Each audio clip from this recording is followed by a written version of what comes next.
नमस्कार दोस्तों, स्वागत है आपका स्टडी विथ पृथ्वी पर। दोस्तों, आज हम x का मान ज्ञात करना सीखेंगे। यहाँ हम 5 एग्जाम्पल लेके आए हैं आपके सामने। इसमें हमें एक चर x दिया गया है, उसकी घात एक ही है।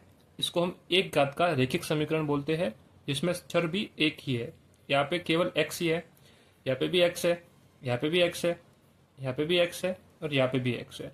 एक चर की रैखिक समीकरण में उस चर का मान कैसे ज्ञात करते हैं, उसके बारे में हम आज सीखते हैं। सबसे पहले हम दोस्तों एक एक करके एग्जाम्पल को सॉल्व करेंगे। उस एग्जाम्पल के साथ ही आपको x का मान ज्ञात करने के जो नियम हैं उनको भी मैं साथ में ही समझाऊंगा। तो दोस्तों लीजिए, सबसे पहले हम पहला एग्जाम्पल लेते हैं। सबसे पहला एग्जाम्पल है x + 6 = 7, x + 6 = 7 है। यहाँ हमें x का मान ज्ञात करना है। तो x का मान ज्ञात करने के लिए हम जो ये 6 है वो प्लस के है, और जब इसको हम बराबर के उस तरफ भेजेंगे तो ये प्लस के 6 बराबर के उस तरफ जाएंगे तो ये माइनस के 6 हो जाएंगे। उसके बाद हमें x एक तरफ मिल जाएगा, तो हम x का मान निकाल देंगे। तो दोस्तों हमारा जो अगला स्टेप होगा उसमें हम x के एक तरफ रखेंगे और +6 को बराबर के उस तरफ भेजेंगे। तो हमारे पास यहाँ बचेगा x = ये 7 इधर, और ये माइनस, ये प्लस के 6 है जो इधर जाएंगे तो माइनस के 6 हो जाएंगे। तो दोस्तों अब हमारा जो अगला स्टेप होगा 7 - 6, ये हो जाएगा 1।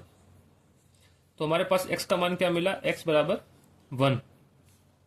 तो इस उदाहरण से हमने ये सीखा कि जब बराबर के उधर प्लस वाली संख्या होती है और उसको हम बराबर के उस तरफ भेजते हैं तो प्लस का निशान माइनस के निशान में चेंज हो जाता है दोस्तों।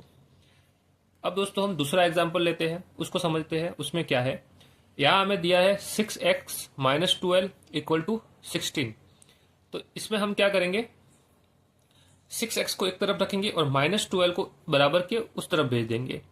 तो पहला स्टेप हम लिखते हैं 6x = 60, और ये माइनस का 12 है जो बराबर के उस तरफ जाएगा तो प्लस का हो जाएगा दोस्तों। तो यहाँ पे अगर बराबर की इस तरफ माइनस है तो वो बराबर के उस तरफ जाएगा तो वो प्लस हो जाएगा। अब हम इसको आगे बढ़ते हैं। तो हमारे पास क्या आ जाएगा, 6x = ये 60 है, 60 + 12, 60 + 12 हो जाएंगे दोस्तों 72 हो जाएंगे। अब यहाँ पे हमें x का मान निकालना है, और x के गुणा में 6 है। तो जब इसको गुणा में 6 है, इसको हम बराबर के इस तरफ भेजेंगे तो ये गुणा वाले 6 भाग में चले जाएंगे। जब x के कोई गुणा में होता है उसको बराबर के उस तरफ भेजते हैं तो वो भाग में चला जाता है। तो x बराबर क्या हो जाएगा, 72/6 हो जाएगा। जब इसमें हम भाग देंगे तो हमारे पास आएगा 72 में 6 का भाग देंगे तो 12 आ जाएगा दोस्तों। तो हमें क्या मिला, x = 12 दोस्तों। तो इस उदाहरण से हमने क्या सीखा, हमने दो चीजें सीखी। अगर बराबर की इस तरफ माइनस है और उसको हम इस तरफ भेजेंगे तो वो प्लस हो जाएगा। और हमने एक ये सीखा कि बराबर के इस तरफ अगर कोई संख्या गुणा में है तो वो बराबर के उस तरफ जाएगी तो वो भाग में चली जाएगी दोस्तों। अब हम दोस्तों तीसरा एग्जाम्पल लेते हैं, उसको समझते हैं। यह हमें क्या दिया गया है, 6x - 10 = 2x + 30 है दोस्तों। यहाँ हमें x के मान यहाँ पे भी दिया गया है, यहाँ पे भी दिया गया है। तो हम सबसे पहले x के मान को एक तरफ करेंगे और बाकी जो संख्या हमें दी गई है, जैसे -10 है और 30 है, उनको अलग कर देंगे। तो हम पहले x के मान को अलग करते हैं। तो हम 2x, जो यहाँ पे कुछ भी निशान आपको नहीं दिख रहा है 2x के आगे, तो कुछ भी निशान नहीं होने का मतलब प्लस का निशान होता है। तो हम 2x को जब बराबर के इस तरफ भेजेंगे तो ये प्लस का निशान माइनस में बदल जाएगा।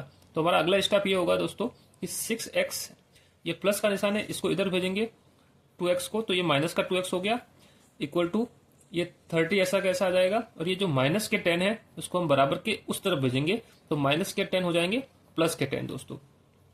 तो मैं आशा करता हूँ दोस्तों यहाँ तक आपको समझ में आ चुका होगा। अब हम और आगे बढ़ते हैं। अब हमारे को क्या करना है, 6x - 2x होगा, कितना होगा, 6x - 2x होगा दोस्तों 4 का x, 4x हो जाएगा। अब हमारे पास इधर कितना हुआ, 30 + 10, ये हो जाएगा 40 हो जाएगा दोस्तों। अब हम x का मान निकालने के लिए, ये 4 क्या है, गुणा में है, तो ये बराबर के इस तरफ जाएगा तो ये भाग में चला जाएगा, 40/4 हो जाएगा।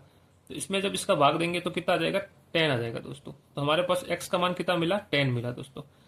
तो इस वाले एग्जाम्पल ने हमने क्या किया कि x वाले पदों को अलग कर दिया और अक्षर वाले पदों को अलग कर दिया। उसके बाद हमने जो अगले नियम, पिछले नियम में हमने जो सॉल्व किया था उसको वापस कर लिया दोस्तों। अब हम दोस्तों चौथा एग्जाम्पल समझते हैं। चौथे एग्जाम्पल में हमें क्या दिया गया है, 4/3 x इक्वल टू 16 है। अब इसमें हम क्या करेंगे कि x का मान हमें निकालना है, तो 4/3 है, उसको हम इधर भेजेंगे बराबर के इस तरफ। तो 4 यहाँ पे गुणा में है और 3 यहाँ पे भाग में है, तो 3 या 3 है जो इधर जाएगा तो वो गुणा में हो जाएगा, और जो यहाँ गुणा में 4 है ये इधर आएगा तो भाग में हो जाएगा। यहाँ पे गुणा वाला जब बराबर के इधर जाएगा तो भाग हो जाएगा, और यहाँ पे भाग वाला बराबर के उधर जाएगा तो गुणा हो जाएगा। तो उसको हम अगले स्टेप में करते हैं। तो हमारे इधर x बचा, ये 16 ऐसा का ऐसा इंटू 4/3 है, तो 3 ये भाग में है तो ये गुणा में चला गया, और ये 4 ये गुणा में है तो ये भाग में चला गया दोस्तों। अब हम इसको सॉल्व करेंगे। 4 का टेबल में 16 कितनी बार आता है? 4 बार आता है, तो ये कट जाएगा दोस्तों। हमेशा अंश और हर वाली संख्या कट सकती है और ऊपर और नीचे वाली संख्या कट सकती है। तो हमने यहाँ पे ऊपर और नीचे वाली संख्या को काटा। 16 और 4 है तो 16 का टेबल, हम 4 का टेबल हमने 4 बार बोला तो 16 आ गए। तो हमारे पास x का मान क्या मिला? 4 × 3 मिला। नीचे 1 है तो हम इसको ना भी लेके तो कोई प्रॉब्लम नहीं है। तो x बराबर क्या हो जाएगा? 4 × 3, ये हो जाएगा दोस्तों 12 हो जाएगा। तो आपको 4 एग्जाम्पल दोस्तों मैंने समझाए हैं। अब हम अगले वाला एग्जाम्पल समझते हैं, वो है 5वां एग्जाम्पल। इसमें क्या लिखा गया है? x/3 + 3/2 = 5/2। अब दोस्तों इसमें भिन्न दी गई है, हमें भिन्नों को जोड़ा है, तो हम भिन्नों को डायरेक्ट नहीं जोड़ सकते हैं। भिन्नों को हमेशा जोड़ने के लिए हमें एलसीएम लेना पड़ता है। तो इसमें हम क्या करेंगे दोस्तों? सबसे पहले हम क्या करेंगे, x वाले पद को एक तरफ रखेंगे और जो दूसरा पद है 3/2 जो अचर है उसको हम बराबर के इस तरफ भेज देंगे। तो दोस्तों x वाला पद हमारे बराबर के इस तरफ रहेगा तो x/3 हो जाएगा, और हम 3/2 को, ये प्लस वाला है तो ये बराबर के इस तरफ जाएगा, तो ये 5/2 और बराबर के इस तरफ जाएगा प्लस वाला, तो -3/2 हो जाएगा दोस्तों। हमने प्लस वाले 3/2 को बराबर के इस तरफ भेजा तो -3/2 हो गया दोस्तों। अब हमारे पास क्या बचा? हमें x/3 ऐसे कैसे रखना है? तो दोस्तों सबसे पहले हम 2 और 2 का एलसीएम लेंगे। तो 2 और 2 का जब हमें एलसीएम लेते हैं दोस्तों तो वो कितना आता है? 2 में 2 का एलसीएम लेंगे दोस्तों तो 2 में एक बार जाएगा और इधर भी 2 में एक बार ही जाएगा, ये एक बार गया दोस्तों। उसके बाद एक एक बचा तो ये एलसीएम खत्म हो गया, तो हमारा एलसीएम कितना आया? एलसीएम हमारा आया 2 आ गया दोस्तों। अब हम इसमें एलसीएम लेंगे तो एलसीएम हमने ले लिया। अब 2 का टेबल 2 में बोलेंगे तो एक बार जाएगा, उसको हम अंश से गुणा कर लेंगे। जितनी बार भाग जाता है उसको अंश से गुणा कर लेना है। अब 2 का टेबल 2 में एक बार जा रहा है, उसको हम अंश से गुणा करेंगे, तो 5 का गुणा 1 से करेंगे तो कितना आएगा? 5 ही आएगा दोस्तों। फिर माइनस का निशान ऐसा का ऐसा आ जाएगा। फिर इसमें भी 2 है, 2 का टेबल 2 में एक बार जा रहा है, उसको हम अंश से गुणा कर देंगे तो ये भी 3 आ जाएगा। 3 × 1 3 होता है। अब हमारे पास क्या बचा? x/3 = 5 में से 3 गए तो कितने आए दोस्तों? 5 में से 3 आए तो गए तो ये आए 2/2 आ गए दोस्तों। यहाँ तक आपको समझ में आ गया होगा। अब हम अगला स्टेप आगे करते हैं। इसमें क्या होगा कि जो 2 से 2 है ना दोस्तों, अंश और हर में 2 और 2 दिए है तो ये दोनों कट जाएंगे, 1 से 1 आ गया दोस्तों।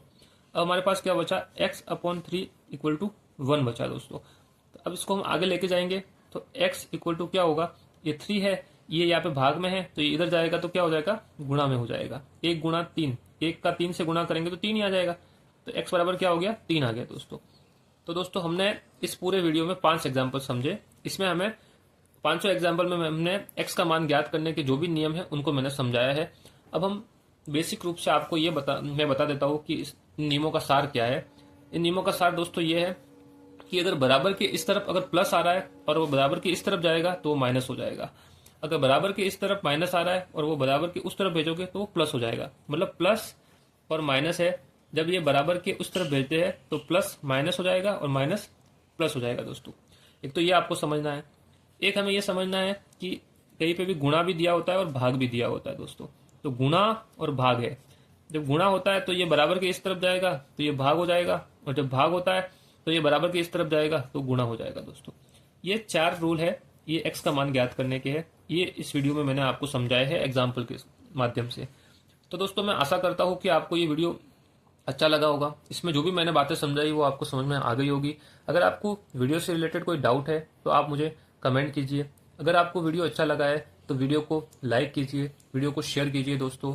और अगर आप हमारे चैनल पे नए हैं तो हमारे चैनल को सब्सक्राइब कीजिए दोस्तों। मिलते हैं दोस्तों ऐसे ही नए वीडियो में नए टॉपिक के साथ।